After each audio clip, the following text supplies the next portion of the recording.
ఇక మరి కాసేపట్లో ఎంపీ మిథున్ రెడ్డి గన్నవరం ఎయిర్పోర్ట్ కు చేరుకుంటారు. అక్కడి నుంచి విజయవాడ సిట్ కార్యాలయానికి ఆయన చేరుకుంటారు. పూర్తి అప్డేట్స్ అందించడానికి మా ప్రతినిధి అశోక్ లైవ్ లో జాయిన్ అవుతున్నారు. ప్రస్తుతం అశోక్ గన్నవరం ఎయిర్పోర్ట్ వద్ద ఉన్నారు. మరిన్ని డీటెయిల్స్ అశోక్ అడిగి తెలుసుకుందాం. అశోక్ చెప్పండి, ఎంపీ మిథున్ రెడ్డి ఎంతసేపట్లో గన్నవరం ఎయిర్పోర్ట్ కు చేరుకునే అవకాశం కనిపిస్తోంది? ప్రస్తుతం అక్కడ సిచ్యువేషన్ ఏంటి, అప్డేట్స్ ఏంటి?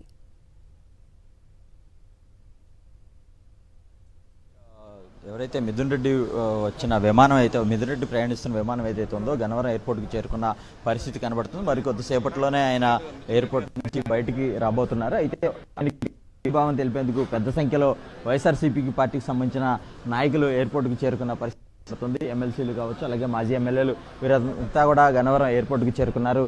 మనతో పాటు ఎమ్మెల్సీ అరుణ్ కుమార్ ఉన్నారు. ఆయనతో మాట్లాడించే ప్రయత్నం అయితే చేద్దాం. సార్ చెప్పండి, ఈ అక్రమ కేసులన్నింటినీ ఎట్లా చూస్తారు? ఇవన్నీ కూడా రాజకీయ కక్షతోటి, రాజకీయ ప్రోత్సాహంతో పెట్టిన కేసులే తప్ప ఏ ఒక్క ఆధారం లేకుండా ఎటువంటి ఎవిడెన్స్లు లేకుండా కేవలం అరెస్ట్ చేయాలనే ఉద్దేశంతో, వైఎస్ఆర్ కాంగ్రెస్ పార్టీని భయభ్రాంతులు చేయాలనే ఉద్దేశంతో ఏదో కేసు పెట్టాలని చెప్పి ఈరోజు అక్రమ అరెస్టులు అనేది సిట్టికి కావాలని పిలుస్తూ మాట్లాడుతున్నారు. కానీ ఒకటి చెప్తున్నాము, తెలుగుదేశం పార్టీ వారు కానీ ఈ ప్రభుత్వం కానీ ఎటువంటి భయాందోళన మాకు పెట్టినప్పటికీ కూడా ఎక్కడా కూడా ఎటువంటి భయాందోళనకి మేము గురి కాకుండా మేము నిజాయితీగా ఉన్నాం, నీతితో ఉన్నాం, నిజాయితీతోటే ఉంటామని చెప్పి తెలియజేస్తున్నాం. ఇప్పుడు ఉదయం నుంచి కూడా చూస్తుంటే ఇక ఎయిర్పోర్ట్కి ఎవరు రాకుండా అడ్డుకునే ప్రయత్నం చేస్తున్నారు. పోలీసులు భారీగా బందోబస్తు పెట్టిన పరిస్థితి. ఇప్పుడు వచ్చేటప్పుడు కూడా మిమ్మల్ని కూడా నిలువరించే ప్రయత్నం చేశారు. ఎట్లా చూస్తారు అది? అంటే ఒక రెడ్ బుక్ రాజ్యాంగం ఈరోజు మా పార్టీ ఎంపీని అన్యాయంగా, అక్రమంగా తప్పుడు కేసులు పెట్టి ఈరోజు ఇబ్బంది పెట్టే క్రమంలో ఈరోజు మేము అందరం కూడా సానుభూతి తెలియజేస్తాం. ఈరోజు మా ఎంపీ గారికి వస్తడం జరిగింది. ఎక్కడికెక్కడ ఎయిర్పోర్ట్ స్టార్టింగ్లో కానివ్వండి, చివరికి ప్యాసింజర్స్ గారు ఇబ్బంది పెట్టే విధంగా ఈరోజు పోలీసు వ్యవస్థ, కూటమి ప్రభుత్వం ముందుకెళ్తుంది. ఈరోజు ఏంటి ఈ కేసు? ఒక తప్పుడు కేసు.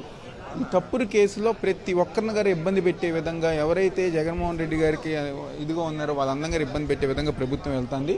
ఇవన్నీ గారు తప్పకుండా రాబోయే రోజుల్లో మేమందరం గారు ఏదైతే న్యాయస్థానం మీద గౌరవం ఉంది దానికి అనుగుణంగా మేమందరం గారు మాట్లాడేందు మాజీ ఎమ్మెల్యే సార్ కూడా అక్రమంగా ఒక్కొక్కరిని ఇరికించుకుంటూ వస్తున్నారు. ఈ రోజు మంది అరెస్ట్ చేశారు. ఇప్పుడు మిథున్ రెడ్డి గారిని కూడా కొద్దిసేపట్లో ఆయన సిట్ విచారణకు హాజరు కాబోతున్నారు. ఎట్లా చూస్తారు సార్? అంటే ప్రభుత్వ కక్ష సాధింపు ఏడాది కాలంగా ఎలా ఉంది? 100% కక్ష సాధింపే. ఇంతకుముందు ప్రభుత్వాలు కూడా కక్ష సాధింపు ఎమర్జెన్సీ వచ్చినప్పుడు కూడా అది నాశనం అయింది. ఈ ప్రభుత్వం కూడా దాని అంతటికదే సర్వనాశనం చేసుకోవడం కోసం ఇటువంటి పనులు చేస్తుంది. ఇవాళ వీళ్ళ భయం అంతా ఏంటంటే 13 నెలల కాలంలో, 12 నెలల కాలంలోనే విపరీతంగా జగన్మోహన్ రెడ్డి గారు వచ్చిన ఆ పార్టీ పెద్దలు, పెద్దిరెడ్డి గారు, మిథున్ రెడ్డి గారు, వీళ్ళు వచ్చిన జనం తండోపతండాలుగా వస్తున్నారు కనుక భయం పట్టుకుని ఇటువంటి అరెస్టులు చేస్తున్నారు. ఖచ్చితంగా ఈ ప్రభుత్వం చేసే పనులు ప్రజలు గమనిస్తూ ఉన్నారు. దీనికి ఖచ్చితంగా బుద్ధి చెప్తారు. మనం చూస్తున్నాము కొద్దిసేపట్లోనే ఇక్కడికి మిథున్ రెడ్డి రానున్న నేపథ్యంలో పూర్తి స్థాయిగా ఇక్కడ వైఎస్ఆర్సీపీ నాయకులు రాకుండా అడ్డుకుంటున్న పరిస్థితి. మనతో పాటు మాట్లాడేందుకు వంగబెట్టి నరేంద్ర ఉన్నారు. సార్ చెప్పండి, మీరు వస్తున్నప్పుడు ప్రధాన ద్వారం దగ్గర పోలీసులు అడ్డుకున్న పరిస్థితి ఉంది. అంటే పూర్తిగా ఎట్లా ఉందంటే, ఒక నొటోరియస్ క్రిమినల్ని లేదా ఒక పెద్ద స్మగ్లర్ని ఎవరినో పట్టుకుంటున్నానికి ఇచ్చినంత భారీ సెక్యూరిటీ అంతా చేస్తున్నారు. అంటే ఆయన ఒక ప్రతినిధి అండి. ఆయన ప్రజల్లో గెలిచి ప్రజల్లో అభిమానం ఉండి గెలిచినటువంటిది. ఇప్పుడు అంటున్నారు కదా మీరు, చాలా ప్రభుత్వం చాలా యాంటీ వేవ్తో ఉన్నదే పరిస్థితి అని చెప్పాను. అలాంటి సమయంలో కూడా గెలిచినటువంటి ఒక సభ్యుడు ఆయన, ఎంపీ గారు, ఆయన మీద కూడా ఇంత దారుణమైనటువంటి సంబంధం లేనటువంటి శాఖని ఆపాదించి సాక్షుల్ని ప్రలోభపెట్టి మరీ ఈ విధంగా తీసుకొచ్చి ఆయన మీద చేయడం అనేది చాలా బాధాకరం. దీన్ని తప్పనిసరిగా మేమందరం పార్టీ తరఫు నుంచి వ్యతిరేకిస్తున్నాం, ఖండిస్తున్నాం. చూస్తున్నాం మరి కొద్దిసేపట్లోనే ఎయిర్పోర్ట్ లోపల నుంచి బయటికి మిథున్ రెడ్డి రాబోతున్నారు. ఆయన కోసం సంఘీభావం తెలిపేందుకు ఇప్పటికే వైఎస్ఆర్సీపీ నాయకులు పెద్ద ఎత్తున ఎయిర్పోర్టుకు చేరుకున్న పరిస్థితి కనబడుతుంది. మరోవైపు వైఎస్ఆర్సీపీ సంబంధించిన నాయకులు ఎవరు కూడా ఎయిర్పోర్టుకు రాకుండా అడ్డుకునేందుకు ఉదయం నుంచి కూడా ఎయిర్పోర్టుకు ఒక ఏదైతే ప్రధాన ద్వారం ఉందో ప్రధాన ద్వారం వద్ద భారీగా పోలీసులు బందోబస్తు ఏర్పాటు చేశారు, బ్యారికేడ్లు ఏర్పాటు చేశారు. ప్రతి వాహనాన్ని తనిఖీ చేసి లోనికి పంపిస్తున్న పరిస్థితి కనబడుతుంది. మరోవైపు కొద్దిసేపట్లోనే ఫ్లైట్ ఆల్రెడీ ల్యాండ్ అయింది. కొద్దిసేపట్లోనే ఆయన ఎయిర్పోర్ట్ లాంజ్లోంచి బయటికి రాబోతున్న క్రమంలో మరికొంతమంది వైఎస్ఆర్సీపీ నాయకులు కూడా ఆయన ఇక్కడ ఎర్రవేల్ బ్లాక్ వద్దకు కూడా చేరుకున్న పరిస్థితి కనబడుతుంది. అదే సమయంలో వారందరినీ కూడా లోనికి వెళ్లకుండా ఇక్కడ బ్యారికేడ్లు వేసి పోలీసులు పోలీసులు మొత్తం నియంత్రించిన పరిస్థితి అయితే కూడా మనకి చాలా కనబడుతుంది. పూర్తిగా సాధారణ రోజుల్లో అయితే కూడా ఇంత బందోబస్తు అయితే ఇక్కడ కనబడదని చెప్పుకోవచ్చు. కానీ మనం చూస్తే కనుక ఎర్రవెల్ బ్లాక్ నుంచి ప్రస్తుతం మన మిథున్ రెడ్డి బయటకు వస్తున్నారు. మనం చూడొచ్చు మిథున్ రెడ్డితో పాటు ఎమ్మెల్సీ ఎవరైతే తలసాని రఘురామ్ కావచ్చు, అలాగే మరికొంతమంది వైఎస్ఆర్సీపీ నాయకులు వస్తున్నారు. ఎంపీ గురుమూర్తి కూడా ఆయనతో పాటు వచ్చిన పరిస్థితి కనబడుతుంది. అయితే మిథున్ రెడ్డి బయటకు వస్తున్నారు. మిథున్ రెడ్డితో మాట్లాడించే ప్రయత్నం అయితే మీడియా వాళ్ళందరూ కూడా చేస్తున్న పరిస్థితి.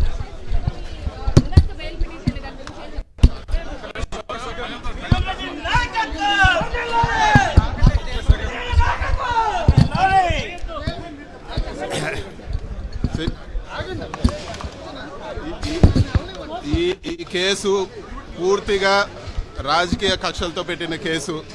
ఇది నిలబడే కేసు కాదు. ఇప్పుడు ప్రస్తుతానికి ఏదో అరెస్ట్ చేసి వాళ్ళు ఆనందం పొందొచ్చు, కానీ ఇది నిలబడే కేసు కాదు. ఇది పూర్తిగా ఒక తప్పుడు కేసు. సో దీని గురించి ధైర్యంగా ఎదుర్కొనేదానికి సిద్ధంగా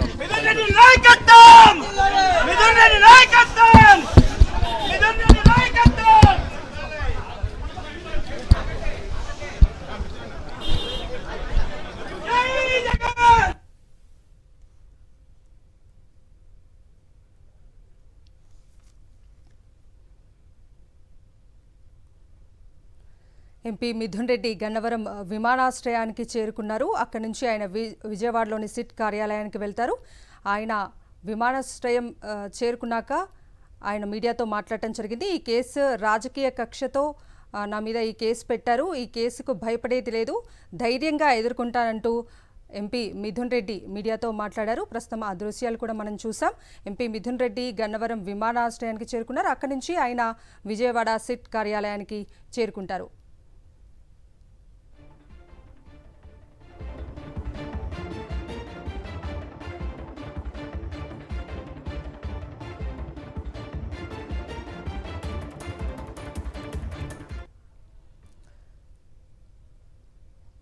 ఎంపీ మిథున్ రెడ్డి గన్నవరం విమానాశ్రయానికి చేరుకున్న దృశ్యాలు మనకు స్క్రీన్ మీద కనిపిస్తూ ఉన్నాయి. అక్కడి నుంచి ఆయన విజయవాడలోని సిట్ కార్యాలయానికి బయలుదేరారు.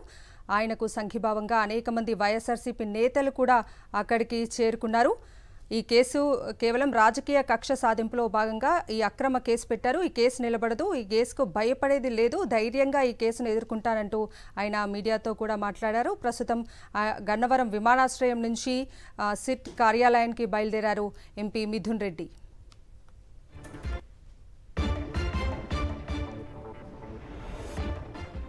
ఎంపీ మిథున్ రెడ్డి గన్నవరం ఎయిర్పోర్ట్కి చేరుకున్నారు. మద్యం అక్రమ కేసులో విజయవాడలోని సిట్ కార్యాలయానికి ఆయన బయలుదేరారు. కక్ష సాధింపులో భాగంగా మిథున్ రెడ్డిని మద్యం కేసులో చేర్చింది కూటమి సర్కార్. ఎంపీ మిథున్ రెడ్డి రాకతో విజయవాడ సిట్ కార్యాలయం వద్ద భారీ భద్రతను ఏర్పాటు చేశారు. ఏపీలో కక్షపూరిత రాజకీయాలు జరుగుతున్నాయన్నారు ఎంపీ మిథున్ రెడ్డి.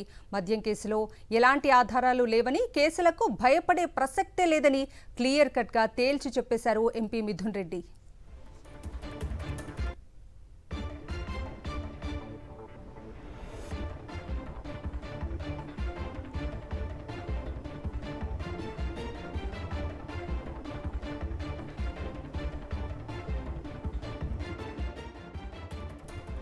ఎంపీ మిథున్ రెడ్డి గన్నవరం ఎయిర్పోర్ట్కి చేరుకున్న దృశ్యాలు మనకు స్క్రీన్ మీద కనిపిస్తూ ఉన్నాయి. అక్కడి నుంచి కూడా ఆయన విజయవాడ సిట్ కార్యాలయానికి వెళ్తారు. మద్యం అక్రమ కేసులో విజయవాడలోని సిట్ కార్యాలయానికి ఆయన బయలుదేరిన దృశ్యాలు కూడా మనకు స్క్రీన్ మీద కనిపిస్తున్నాయి. కక్ష సాధింపులో భాగంగా మిథున్ రెడ్డిని మద్యం కేసులో చేర్చింది కూటమి సర్కార్.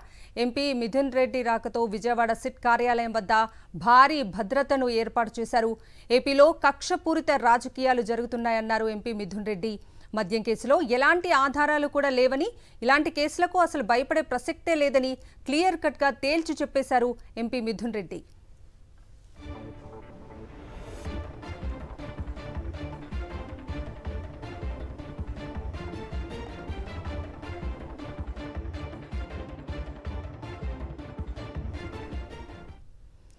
ఎంపీ మిథున్ రెడ్డి గన్నవరం ఎయిర్పోర్ట్కు చేరుకున్నారు. మద్యం అక్రమ కేసులో విజయవాడలోని సిట్ కార్యాలయానికి ఆయన బయలుదేరారు. ఇదే అంశానికి సంబంధించి పూర్తి అప్డేట్స్ అందించడానికి మా ప్రతినిధి రవీందర్ లైవ్లో జాయిన్ అవుతున్నారు. రవీందర్, చెప్పండి, కొద్దిసేపటి క్రితమే ఎంపీ మిథున్ రెడ్డి గన్నవరం విమానాశ్రయానికి చేరుకున్నారు. అక్కడి నుంచి ఆయన విజయవాడలోని సిట్ కార్యాలయానికి కూడా బయలుదేరారు. ఇది కేవలం రాజకీయ కక్ష సాధింపులో భాగంగానే ఇలాంటి కేసు నాపై పెట్టారు, ఇలాంటి కేసులకు అసలు భయపడే ప్రసక్తే లేదు అంటూ ఆయన కాసేపటి క్రితం మీడియాతో కూడా మాట్లాడారు. ఎలాంటి ఎవిడెన్స్ లేకుండా ఇలాంటి ఒక రాజకీయంగా కక్ష సాధించడానికి కేసు పెట్టడాన్ని ఎట్లా చూడాలి రవీందర్?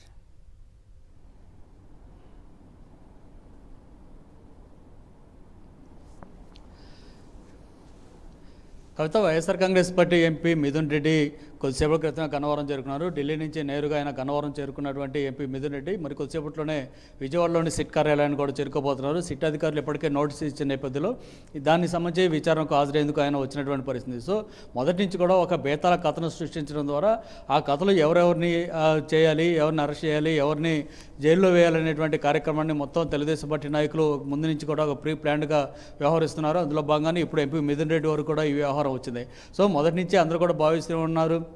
చివరికి మిథున్ రెడ్డి కూడా చాలా స్పష్టంగా చెప్పారు, తన మీద అక్రమంగా కేసు నమోదు చేసి అరెస్ట్ చేయాలని చెప్పి చంద్రబాబు ప్రభుత్వం చూస్తుంది. అయినప్పుడు కూడా ఇలాంటి వాటికి బెదిరేది లేదు, ఖచ్చితంగా న్యాయ పోరాటం చేస్తామని కూడా ఆయన చాలా స్పష్టంగా మీడియా ఎదుట చెప్పినటువంటి పరిస్థితి. ఏదేమైనా మరికొద్దిసేపట్లోనే సిట్ కార్యాలయానికి మిథున్ రెడ్డి కూడా చేరుకోబోతున్నారు. ఈ మొత్తం వ్యవహారం గడిచిన సంవత్సర కాలంగా కూడా సిట్ అధికారులు ఒక కుట్రపూరితంగా వ్యవహరిస్తున్నారనేది చాలా స్పష్టంగా అర్థమవుతుంది. ఇప్పటికే తెలుగుదేశం పార్టీ కేంద్ర కార్యాలయంలో మొత్తం ఈ మద్యం కేసుకు సంబంధించి ఎక్కడ ఎవరిని అరెస్ట్ చేయాలి, ఎవరిని రిమాండ్ రిపోర్ట్లో ఏ విధంగా నమోదు చేయాలి, ఎవరిని సాక్షులుగా పెట్టాలనేటువంటి అనేక అంశాలు మొత్తం అంతా కూడా టీడీపీ కేంద్ర కార్యాలయంలో జరుగుతుంది. ఆ మేరకు సిట్ అధికారులు కూడా వ్యవహరిస్తున్నటువంటి తీరు మనం మొదటి నుంచి చూస్తున్నాం.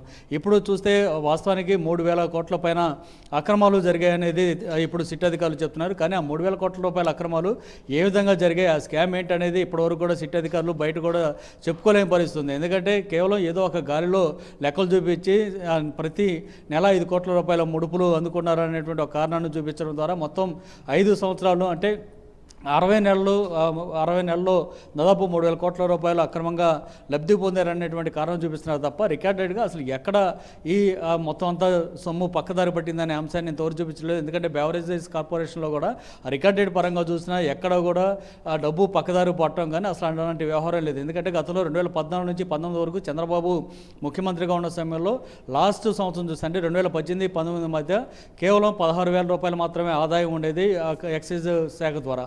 కానీ ముఖ్యమంత్రిగా వైఎస్ జగన్ వచ్చిన తర్వాత మొదటి సంవత్సరంలోనే ఏకంగా 24,000 కోట్ల రూపాయల ఆదాయం వచ్చింది. అంటే ఒక్క సంవత్సరంలోనే దాదాపు 10,000 కోట్ల రూపాయల పైగా ఆదాయాన్ని రాష్ట్ర ప్రభుత్వానికి వైఎస్ జగన్ చూపిస్తే ఇక్కడ కుంభకోణం జరిగిందని ఇప్పుడు తెలుగుదేశం పార్టీ నాయకులు కానీ సిట్ అధికారులు ఏ విధంగా చెప్తారు, దానికి సంబంధించినటువంటి ఆధారాలు ఏమున్నాయని ఇప్పటివరకు అరెస్ట్ అయినటువంటి 11 మంది వ్యక్తులు కూడా అడుగుతున్నప్పుడు కూడా కనీసం సమాధానం కూడా చెప్పుకోలేకపోతున్నారు. కేవలం వైఎస్ఆర్ కాంగ్రెస్ పార్టీ అధినేత జగన్కు చుట్టూతో ఉన్నటువంటి ముఖ్యమైన నాయకుల్ని బెదిరించడం ద్వారా వారిని అరెస్ట్ చేసి జైలు పాలు చేయాలనేటువంటి ఒక రెడ్ బుక్ రాజ్యాంగాన్ని అమలు చేస్తూ అందులో భాగంగానే ఇప్పుడు ఎంపీ మిథున్ రెడ్డిని అరెస్ట్ చేసేందుకు సిట్ కార్యాలయానికి విచారణ పేరుతో పిలిచినటువంటి పరిస్థితి కనిపిస్తుంది. మొత్తం ఈ కేసుకు సంబంధించి వాస్తవంగా గతంలోనే వైఎస్ జగన్ చాలా స్పష్టంగా చెప్పారు, తాము అధికారంలోకి వచ్చిన తర్వాత మద్యం మీద ఎక్కడో కూడా కేవలం పన్ను రూపంలో పెంచాం, పన్ను పెంచడం ద్వారా అదంతా కూడా ప్రభుత్వానికి ఆదాయం వచ్చిందే తప్ప ఎక్కడ మద్యం ఇప్పుడు ప్రభుత్వం లాగా సిండికేట్ అయ్యి అక్రమంగా వసూలు చేసేటువంటి దందా కార్యక్రమం అనేది ఖచ్చితంగా ఎక్కడ చేయలేదు. పన్ను పెంచారు, ఆ పన్ను కూడా ప్రభుత్వ ఆదాయానికి ఖజానాకి వచ్చినటువంటి పరిస్థితి చాలా రికార్డెడ్గా కనిపిస్తూనే ఉంది. అయినప్పుడు కూడా అక్రమాలు జరిగాయనేది ఏ విధంగా చెప్తారంటూ కూడా గతంలో జగన్ చెప్పారు. వైఎస్ఆర్ కాంగ్రెస్ పార్టీకి సంబంధించినటువంటి నాయకులు పదే ప్రశ్నిస్తున్నా కూడా సిట్ అధికారులు కనీసం సమాధానం చెప్పుకోలేనటువంటి పరిస్థితి. సో ఇప్పుడు ప్రస్తుతానికి ఈ కేసులో ఎంపీ మిథున్ రెడ్డిని కూడా నోటీస్ ఇచ్చి పిలిచిన నేపథ్యంలో గన్నవరం ఎయిర్పోర్ట్ చేరుకున్నారు. ఇక్కడి నుంచే మరి కొద్దిసేపట్లోనే సిట్ కార్యాలయానికి చేరుకోబోతున్నారు. Kavitha. Right Ravinder, thank you.